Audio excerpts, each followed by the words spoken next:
Hi guys, I'm Alex. I'm a 24-year-old guy who's married to my high school sweetheart Ariel. Even though we haven't had kids yet, Ariel stays at home and I go to work. Sounds blissful, right? Wrong. You see, my once cute and loving wife is now a total grumpy control freak. Don't get me wrong, I still love her very much, but, well, who am I kidding? I'm just the henpecked husband who never dares to oppose her. No longer am I a free man. Instead, she insisted I follow her rules, and I swear she makes most of them up as she goes along. No going out with friends. No overnight trips away, even if they're work-related. Dinner is not allowed outside unless I take her with me. No talking to work colleagues on social media. I'm not even allowed to fall asleep first, else she wakes me up by yelling at me. If I dare to break those rules, then I have to face the consequences, and trust me, they weren't worth thinking about. For instance, I once stayed a little late at work, so the next day she made me moldy sandwiches. I didn't notice until I'd taken a big bite out of it. Ugh, gross. Another time I visited my parents after work without her, so she turned my white shirts pink. I had to go to work resembling the Pink Panther. And every day I come home from work to her endless complaints. She could moan on about the most ridiculous things, such as the puddle outside of our house meant she couldn't go for a walk, as she didn't want to ruin her shoes. And she'd accidentally drunk normal coffee instead of decaf, and now she had a headache, and it went on and on. Also, she's a real stalker. Yep, it seems all she does all day is spy on our neighbors. Did you know that the neighbor to the right of us walks around his yard in his wife's pink fluffy dressing gown and slippers? And the neighbor opposite sings Christmas tunes to her dog. Ugh, who cares? But if I dare yawn or show any sort of disinterest, she yells at me. So I feigned interest by saying things like, "Oh, is that so? Oh, right. Please go on."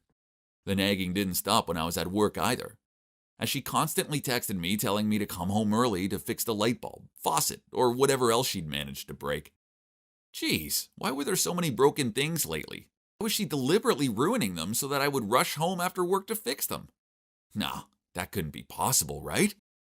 One time during work, she messaged me saying the washing machine was leaking everywhere and asked me to call a mechanic. I didn't understand why she couldn't call one herself, as I was at work. Anyway, I forgot to do it, so she called my work number and demanded I go home immediately. The problem was that my work colleague answered the phone. The poor lad actually had to hold the phone away from him as she was shrieking so loudly. "You broke it, so come home and fix it immediately." I grabbed the phone off my colleague and replied, "Huh?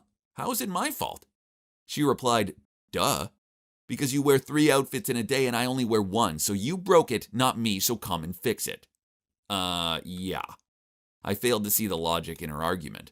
I just didn't know who she was anymore. Where had the lovely Ariel from the old days gone? Oh, how I longed to be single again. Then, when I thought things couldn't get any worse, they did. My workplace was celebrating its 10th anniversary, so my boss held a party and invited everyone and their families. Oh no. The last thing I needed was my controlling wife embarrassing me. But Ariel checked my emails and found out about the party. She immediately repeated her rule. "Dinner is not allowed outside unless you take me with you." I forced a smile and acted excited to have her joining me. Hope nothing happens, though. We'd been at the party all of 5 minutes, and I was politely smiling at my female colleague, when Ariel turned red with anger, then spilled her wine over this woman's dress, said, "Oops," then walked off. I passed my colleague some napkins and apologized. Why was Ariel so childish? I didn't want to lose my job because of her jealous rages. Then I found her talking to my boss. She was actually shouting at him for making me work overtime too often. What? My boss was fuming. Now I was sure I would end up being fired. But thank God, through some miracle and a lot of groveling to my boss, I didn't lose my job. I was feeling so down about it all. So on one of my lunch breaks, I called my friend Matthew. I've known him for years. In fact, back in our school days, he had a huge crush on Ariel, and we both tried to win her heart. Anyway, that's in the past. I needed to vent, so I said to him, "Back at school, you and I both frantically chased Ariel. We even fought for her. Back then I thought I'd won, but now I think you're the one who had the lucky escape." Matthew replied, "Do you know why your married life is so stuffy? It's because she loves you too much. If you need more freedom, it's so easy. You just need to make your wife love you less. Don't worry, I'm here to help." At this point, I was pretty much willing to try anything. Besides, he was my friend, so he had my back, right? So the plan was to find Ariel a demanding job in another town. Then I'd only have to see her on weekends. So I asked my old friend to let Ariel work as a newscaster on his about to be bankrupt radio station. Ariel was so excited when she got the job offer. She begged me to quit my job and to go with her, but I disagreed.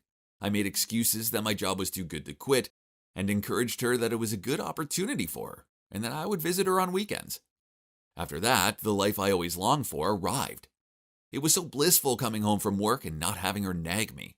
I could put my feet on the couch, fall asleep whenever I wanted, and go out for dinner with my colleagues without having to take her along with me. But the house was quiet. Too quiet. Yes, it wasn't long before I found myself pining for her like a puppy. I even slept clutching one of her sweaters. Then it suddenly all made sense. Ariel had only acted that way because she was bored and lonely stuck at home all day.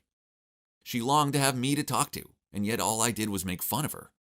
Ugh, I was a terrible husband. I'd been a foolish idiot, and I wanted my wife back, so, without delay, I bought the biggest bunch of flowers I could find and drove to Ariel's place in the other city. But when I pulled up outside, I saw her standing outside talking to someone. It was Matthew. That sneaky, conniving snake. Then I saw him take her hand. I stormed up to him and punched him in the face. Ariel panicked. "Alex, are you crazy? What the hell are you doing?" Then she checked Matthew's bleeding nose. I was furious, so I blurted out, "He's a liar. He told me to send you away just so he could worm his way into your life." She looked at me in surprise and stammered, "What? You sent me away? I earned this job and I chose this life." "No," I shook my head. "I set it all up. I'm sorry, I'm a fool." I was about to hug Ariel, but she pushed me away and said, "Are you bored with me? Why don't you... You're a coward." After that, Ariel ran into her house and locked the door. I begged her to hear me out, but she ignored me. I had no choice to drive home sad and alone.